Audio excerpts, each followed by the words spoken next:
మరోవైపు 7వ రోజుకు చేరింది సినీ కార్మికుల నిరసన. ఇవాల్టి నుంచి నిరసనలు ఉధృతం చేస్తామని చెప్తోంది ఫిల్మ్ ఫెడరేషన్. ఇవాళ భారీ ర్యాలీకి సిద్ధమయ్యాయి కార్మిక సంఘాలు. ఫెడరేషన్ ఆఫీస్ నుంచి అన్నపూర్ణ స్టూడియోస్ 7 acres వరకు ఈ ర్యాలీ తీయబోతున్నారు. నిర్మాత విశ్వప్రసాద్ నోటీసులపై కార్మిక నేతలు ఆగ్రహం వ్యక్తం చేస్తున్నారు. అలాగే మంత్రి కోమటిరెడ్డి వెంకటరెడ్డి చిత్రపటానికి పాలాభిషేకం చేశారు. హోటల్ మేనేజ్మెంట్లో గ్లోబల్ కెరియర్ ప్లాన్ చేస్తున్నారా? అంతర్జాతీయ చదువు, ఫారెన్ జాబ్ ఛాన్స్ కోసం ఇండియా నంబర్ 1 హోటల్ స్కూల్ IIHMలో జాయిన్ అవ్వండి. కార్మికులకు మద్దతుగా నిలిచారని కృతజ్ఞతలు చెబుతున్నారు.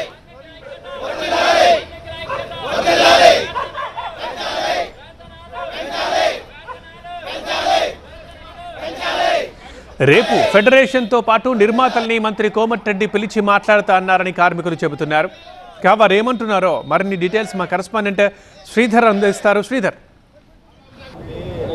30% వేతనాలు పెంచాలని సినీ కార్మికుల నిరసన 7వ రోజుకు చేరుకుంది. మంత్రి కోమటిరెడ్డి వెంకటరెడ్డి సినీ కార్మికుల పక్షాన మాట్లాడారని ఇక్కడ కార్మికులు కృష్ణానగర్లో మంత్రికి పాలాభిషేకం చేసిన పరిస్థితి నెలకొంది. ఒకసారి ఇక్కడ ఉన్నటువంటి కార్మిక నాయకులతో మాట్లాడదాం.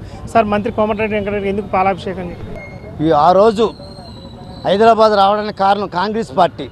ఈరోజు వర్కర్ల జీతాల కోసం మాట్లాడిన కార్మికుల పార్టీ కాంగ్రెస్ పార్టీ కూర్చోబెట్టి రేపు ఉదయం ఏ టైంలో తెలియదు సార్, ఆ టైంలో కూర్చోబెట్టి మాట్లాడతానన్నారు. దాని ధన్యవాదాలు తెలుపుకుంటూ ఈరోజు మేము అందరం చెప్పండి.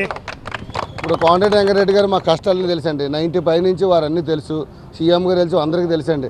కాకపోతే 30% వేతనం అనేది మాకు సరిపోదండి. ఏదో 20 అన్నారు, 15 అన్నారు, ఇవన్నీ అవ్వదండి. ప్రతి యాత్రలు పెంచడం వల్ల ప్రతిసారి ఇదే సమ్మెలు చేయవలసి వస్తుందండి. ఎందుకంటే మాకు 30% ఎక్కడ సరిపోద్దండి, మాకు 16 గంటలు పనిచేస్తే. సార్, అంటే సినీ కార్మిక నాయకులు కానీ ఫెడరేషన్ అధ్యక్షులు కానీ కోమటిరెడ్డిని కలుస్తారా? కోమటిరెడ్డి వెంకటరెడ్డి ఏ విధంగా మాట్లాడుతున్నారు మీ వైపు? మంత్రి గారు అయితే కనుక ఇప్పటివరకు మా తరఫున కార్మికుల పక్షాన పాజిటివ్గానే ఉన్నారండి. మంత్రి గారి ద్వారా మా అందరికీ కార్మికులందరికీ న్యాయం జరిగిద్దని చెప్పేసి మేము కోరుకుంటున్నాము. గతంలో హైదరాబాదు, తెలుగు రాష్ట్రాలకు సినిమా ఇండస్ట్రీ రావడానికి ఆ రోజుల్లో కాంగ్రెస్ గవర్నమెంట్ కోట్ల విజయభాస్కర్ రెడ్డి గారు కానీ ఇంకొంతమంది నీలం సంజయ్ రెడ్డి గారు కానీ మొత్తం అందరూ కాంగ్రెస్ గవర్నమెంట్ ఆధ్వర్యంలోనే సినిమా ఇండస్ట్రీ ఇక్కడికి వచ్చింది. అదేవిధంగా ఇప్పుడు ఇన్ని సంవత్సరాల తర్వాత కార్మికులకు అన్యాయం జరుగుతుందంటే కార్మికుల పక్షాన మాట్లాడిన ఏకైక పార్టీ కాంగ్రెస్ పార్టీ ఉంది.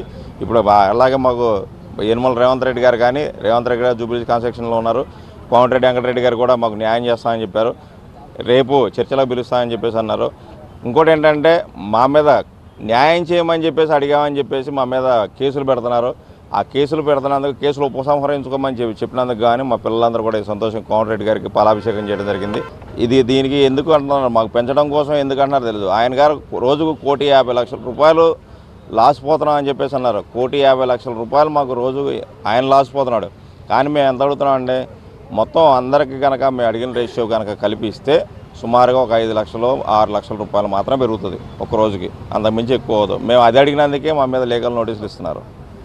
అది సార్, ఒక సినిమా షోకి వచ్చినటువంటి కలెక్షన్ మందం ఉండదు, మా జీతాల పెంపు అనేది విశ్వప్రసాద్ మాత్రం మా మిగతా సభ్యులు కూడా ఎందుకు నోటీసులు పంపుతున్నారో అర్థం కాలేదు. ఆయన మీద కూడా లీగల్గా వెళ్తాం.